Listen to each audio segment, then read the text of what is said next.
have a little discernment and get the bits and pieces, you can probably put some two and two together periodically and come up with the right answer.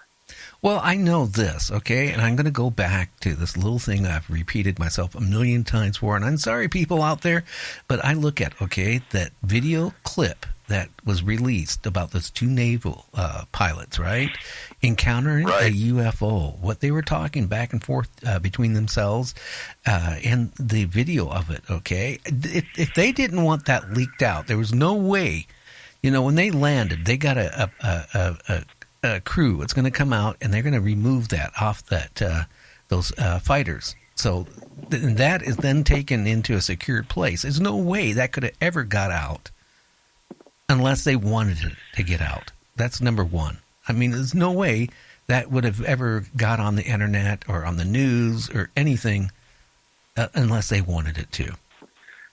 Exactly. And then, you know, followed a month later, you have the Secretary of the Air Force to his cadets, you know, saying our next war will not be on Earth. Our next major war is going to be out in outer space. Not inner space, but outer space. Okay, then you kind of figure out, why would somebody, the Secretary of the Air Force, say that? Now, here you have the release of those video of the, you know, the fighter pilots. Then you have, that was with the Navy, correct? And now you have the person in charge of the Air Force saying what he said, and then follow that up a couple months later. Our president's just joking around, I'm going to create a Space Force. Why not? Then all of a sudden, you know, like bang, you know, hey, I'm directing, you know, the Pentagon to start the process to creating a Space Force. And just makes you just wonder why. It's like 1, 2, 3, 4. It's strange. Yes. You know, Gary, and all this stuff that you've just talked about at this point have happened basically since December of last year. Just think what could possibly happen for the rest of this year until December. If the pace is going the way it looks like it's going, there could be some really amazing and or devastating things that are going to be coming out before the year is up. Well, I'm also concerned, too, is I've been talking to somebody that is claiming, okay, and this person is not a crackpot. I'm going to say this right now, claiming that Planet X is actually now showing up next to the sun. And that... And that has got me a little concerned because, you know, up to, for the past year, 10 years, they've been debunking, you know, the Planet X, that there isn't another planet that maybe kind of comes around our solar system and didn't exist. But now all of a sudden they're seeing this mass that they can't, say exactly what it is. But it appears to, you know, be coming slowly towards us. Now, is that maybe why they're starting to try to debunk everything? Or I don't know, or not debunk, but start coming out with more and more stuff? And maybe is that why we're starting to see more UFOs or something? I don't know. But it's what really concerns me, like I said earlier, okay? In this country, and probably virtually all the countries, right? We could have a comet, asteroid, or whatever heading towards Earth. They're not going to tell you to, like 24 hours before it happens. Right. Yeah, it is.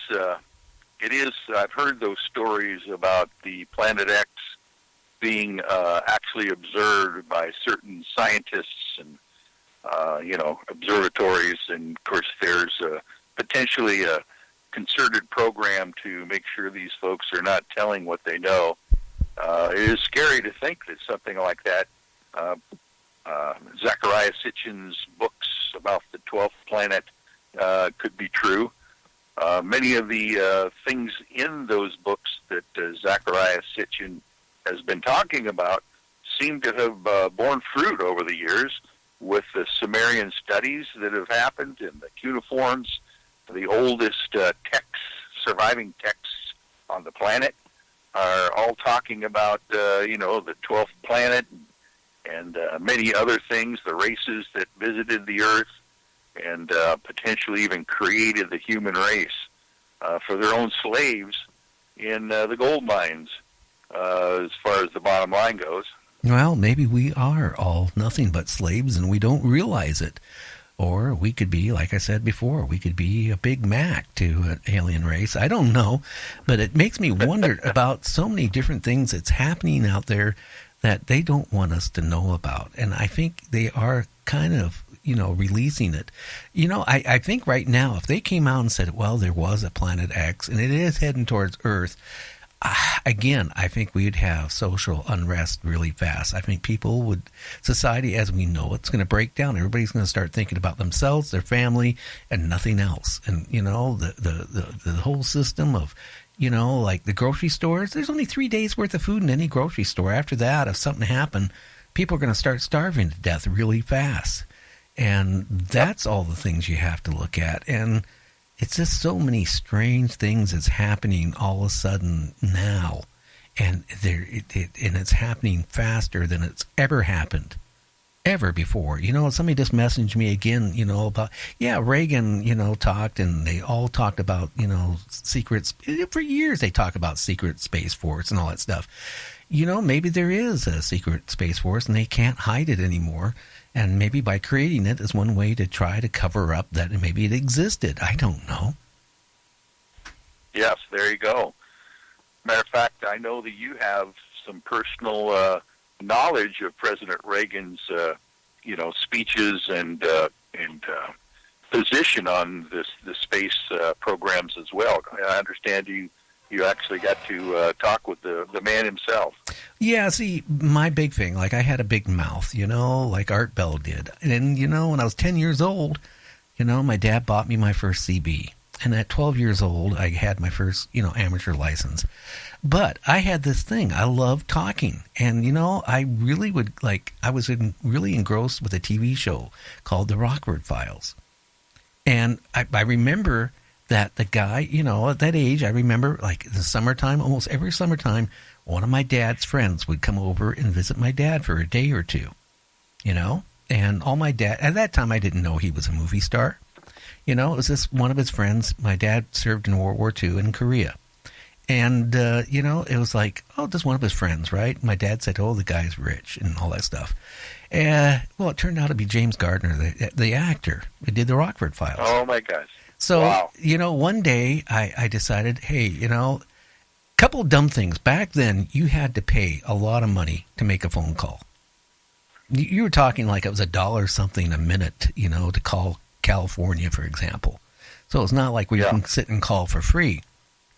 2 people I really made, 3 people I actually made phone calls that proved that an average person on the street could call and talk to famous people. Well, one, I talked to Merv Griffin for an hour one time.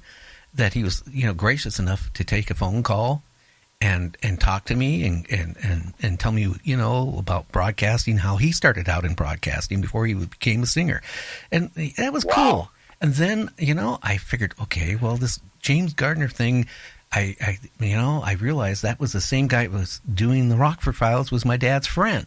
So, I quizzed my dad, and my dad said, yeah, he met him, before he got discharged in Korea, and they hung around for a while and became friends. The next thing I know, I was talking about Reagan with Gardner, and he said, well, he's a good friend of mine. And then the next thing I know, at that time frame, Reagan had a show once a month that young people could call and talk to Reagan in the White House, and it would go over national radio. Well, I get this phone call, and I thought it was a prank. I get a call from somebody that says they're from the White House, and the president wants to talk to me, and boom, I was on national radio talking to Reagan. Well, I talked to Reagan a few times, not on the radio, but we actually talked, and I think he did it because I think he wanted a young person's view on things. But we talked a little bit about Star Wars, and he had this thing about Russia. Remember, it went over national radio one time. He was getting ready to do a speech or say something. As a joke, he goes, "We should nuke Russia," and it went over. It went over national radio. But right. he was very open on stuff. Him and his wife, Nancy, were into the occult, strange things, the paranormal, big time. Yeah. And, we talked, and I asked him about Star Wars, and he said he wasn't worried about Russia. He was worried about them. What's Whoa. out there. And he said they are out there, and we need to put a defense around the earth to protect the earth. And that's what he told me, and that stuck in my head ever since I talked to him on that. So, that's as far as we went into it. He didn't go, any farther than that, other than saying them and they're out there. You can take that any way you want. But he was not talking about, he was worried about Russia. He was worried about what's out there. So I think even the Star Wars thing, it was, if probably the right person would ever step up that's surviving that era, I think there was more involved into that. I think, going even back when we had Nixon as our president, Jackie Gleason was friends with Nixon. And, and Nixon took him to Area 51, I believe, or whatever the story is, and was showing Jackie Gleason a alien. So, and Jackie Gleason, to the day he died, swore up and down that was true. So I think there's so many things out there that, it's tell us, it's things out there that are real that have been debunked for so many years. And that's what I'm going to sit back here and try to figure out how they're going to explain the next step. Okay. The next step is, okay, we're creating a space force. What's the next step? Is it to protect Earth? Well, that's an interesting thought, because I remember when President Trump actually made that press conference where he was finally admitting that they were going to create, he was going to ask Congress to create a different branch of the military called the Space Force. At one point in his interview, his actual speech there, he mentioned the fact that the Earth needs protection. He didn't say that we needed to get into space to be preeminent in space because we wanted to protect Earth, our country, from other countries. He was mentioning the fact that the Earth needs protection. And I don't know what that meant, but that sure was fascinating that he was mentioning almost the same thing that you were hearing from President Reagan. Well, see, that's the things in my mind that actually kind of like, how can I say this?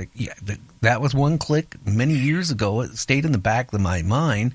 And then all these other little events has been happening, bang, bang, bang. It just kind of like runs together that maybe there is some truth, that something is up.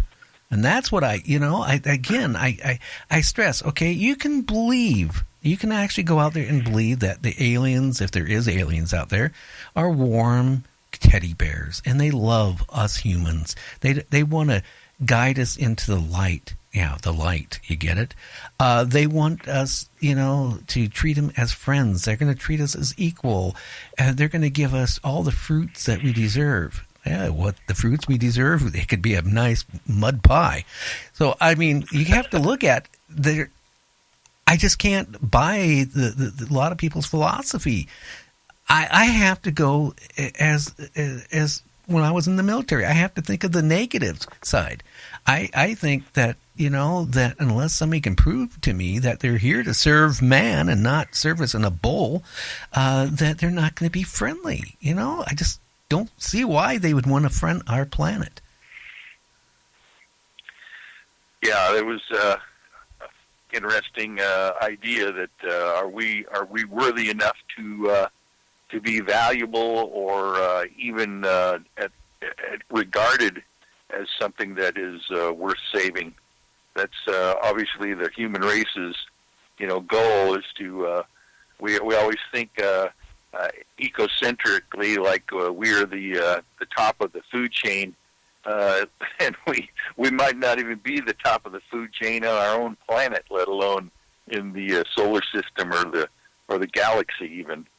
Oh. When you start thinking about the fact that our own Milky Way galaxy, which is probably not a a major one is in size. It was not small, but it's 100,000